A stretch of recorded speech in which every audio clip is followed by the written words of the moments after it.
Olá, cliente Edeconte Contabilidade, como vai vocês?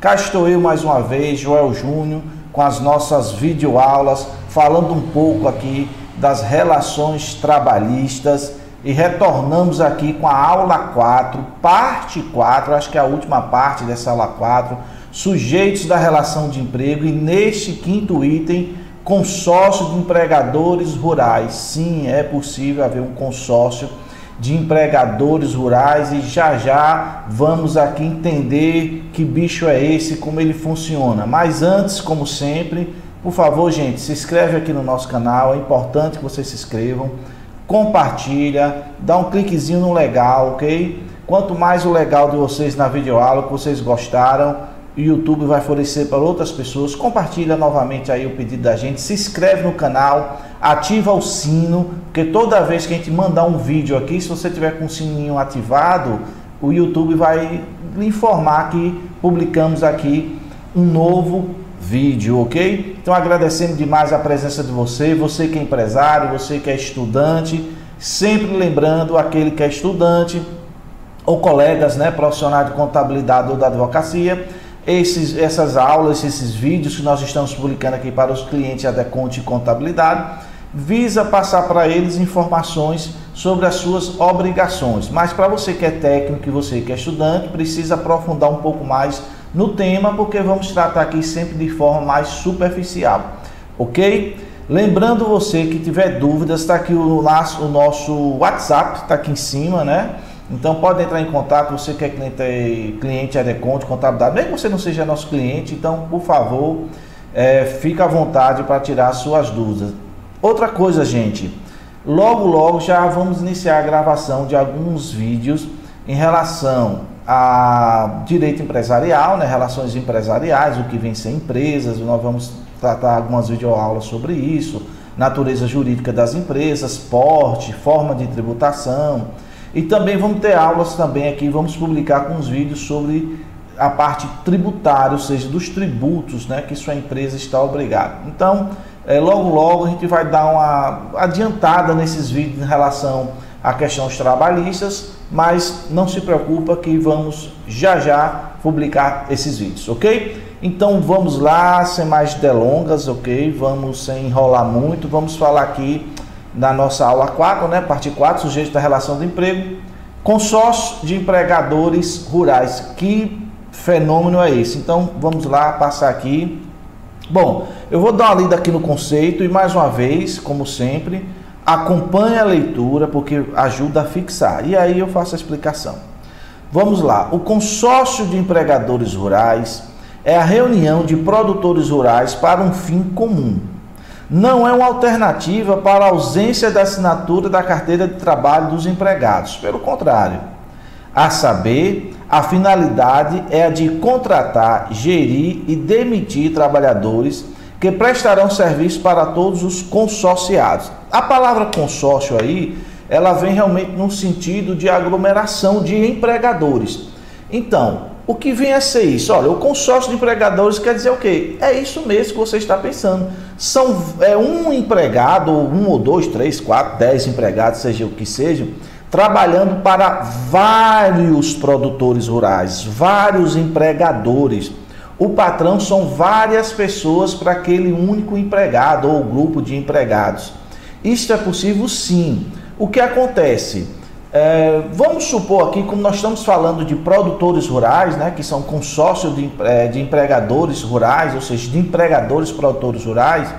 Você é um produtor rural, você precisa de um trabalhador, vamos supor, pela parte da manhã, né? Você precisa sempre pela manhã, você tem aí um criatório de gado, de caprinos, ovinos, ou mesmo agricultura, seja o que for. Mas você precisa de uma mão de obra, mas você só precisa pela parte da manhã. Você não precisa daquele empregado na parte da tarde. E às vezes você não quer fazer o quê? Contratar ele meio turno. Por que você não quer fazer isso? Porque hoje já está difícil contratar uma pessoa para trabalhar às 8 horas diárias e receber o salário. Muitos estão tendo essa dificuldade. Imagine uma pessoa se ocupar para trabalhar meio período. Provavelmente esse trabalhador não vai querer. E aí você também pensa, bom, ele não é um diarista, que ele não vai se encaixar nesse formato. Então, o que é que eu preciso? Eu não quero contratar uma empresa terceirizada, que é uma opção. Nós já falamos aqui de empresas terceirizadas de atividade meio e atividade fim. Tá nas videoaulas aí atrás, dá uma olhadinha. Mas então, o que é que você faz? Aí você faz o seguinte, olha, você combina com o seu vizinho, né, que está ali, um mais na frente, e diz, olha, eu estou precisando contratar 2 trabalhadores que vai trabalhar aqui no meu curral, vai trabalhar na minha lavoura só na parte da manhã, e você, por acaso, não está precisando de uma mão de obra meio turno, não na parte da tarde, poxa, então vamos fazer um consórcio de produtores rurais, esse empregado vai trabalhar para mim e para você. Isso é possível? Sim, claramente possível, não há nenhum problema nesse aspecto, e mais na frente nós vamos falar dos detalhes de como você vai fazer isso. Ou às vezes também, você precisa daquela pessoa trabalhar 3 dias na sua propriedade, não mais do que isso. Seja sábado e domingo, por exemplo, para cobrir o período daquele que trabalha de segunda a quinta. E aí você faz um consórcio e o seu vizinho já pega essa mão de obra para os outros dias da semana. Então tudo isso é possível, ou seja, é um empregado, né, com vários empregadores, vai formar aí um consórcio de empregadores rurais, uma relação jurídica trabalhista perfeitamente possível. Vamos um pouquinho aqui para frente. Ainda sobre o conceito, ok? O artigo 40 da portaria do Ministério do Trabalho, né, diz o seguinte, a portaria 671/21 prevê que considera-se consórcio de empregadores rurais a união de produtores rurais, pessoas físicas, com a finalidade única de contratar, gerir e demitir trabalhadores para prestação de serviço exclusivamente a seus integrantes. Então, há algumas características.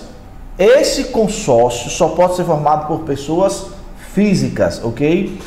Produtores rurais, pessoas jurídicas, não podem utilizar desse dispositivo. Então, isso deve ser utilizado com produtores rurais, pessoas físicas. Você, por exemplo, que tem uma pequena propriedade, você tem um criatório de, sei lá, de galinhas ou de suínos, e um funcionário que vai trabalhar meio turno é o suficiente. Você chama um colega, o outro paga a outra parte, desde que ambos sejam pessoas físicas. É um empregado só trabalhando para várias pessoas. Agora preste atenção, você não pode enviar esse trabalhador para prestar o serviço numa propriedade de uma pessoa, de um produtor rural, que não faça parte do consórcio. Isso não é permitido, ok? Ele só pode trabalhar, prestar o serviço, o trabalhador só pode prestar o serviço para aqueles empregadores que fazem parte do consórcio. Vamos um pouquinho mais para frente entender aqui. Vamos lá. Como instituir o consórcio de empregadores rurais? O artigo 25 da Lei 8.212/91, ela vai dizer o seguinte, vamos ler mais uma vez. É que para ser o empregador rural, pessoa física, o consórcio simplificado de produtores rurais, formado pela União de Produtores Rurais, pessoas físicas, nós já falamos isso, correto? Que outorga a um deles poderes para contratar, gerir e demitir trabalhadores para prestação de serviços exclusivamente a seus integrantes. Nós já explicamos isso aqui. É o que nós estamos falando, aliás. Mediante documentos registrados em cartório de títulos e documentos. O que isso quer dizer? Esse finalzinho aí. É porque é o seguinte, essa relação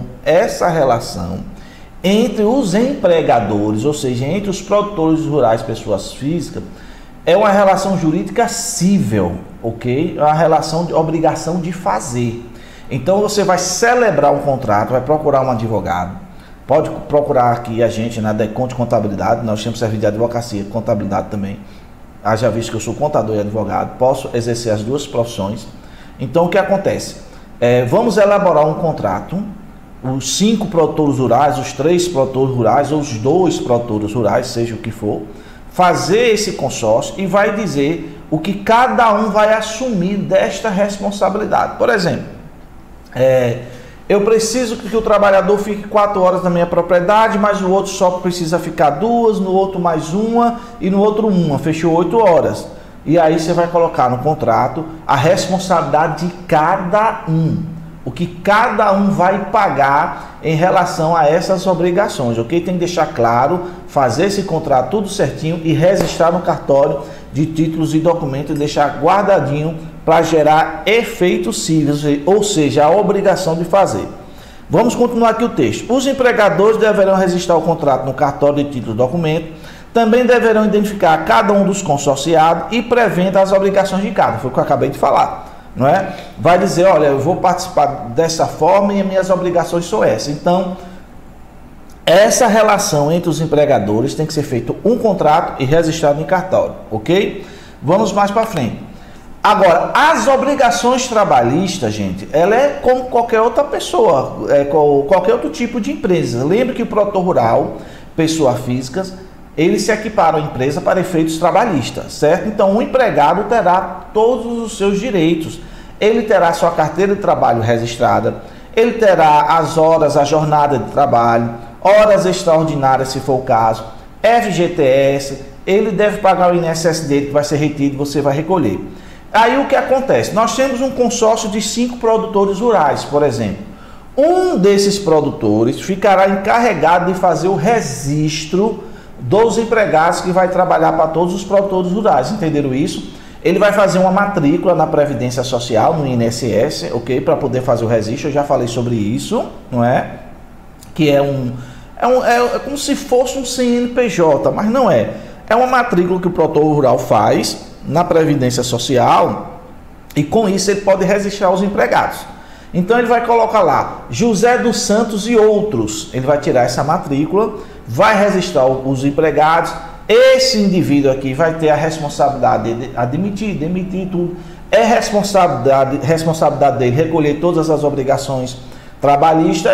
Ele vai administrar esse consórcio em relação aos empregados. Não tem nada a ver, cuidado, esse consórcio não está ligado à produção da riqueza desses produtores não, ok? Não tem nenhuma ligação entre eles em relação ao que eles comercializam. Somente as obrigações estão ligadas à questão trabalhista. As questões previdenciárias também, todos estão aí, eles respondem.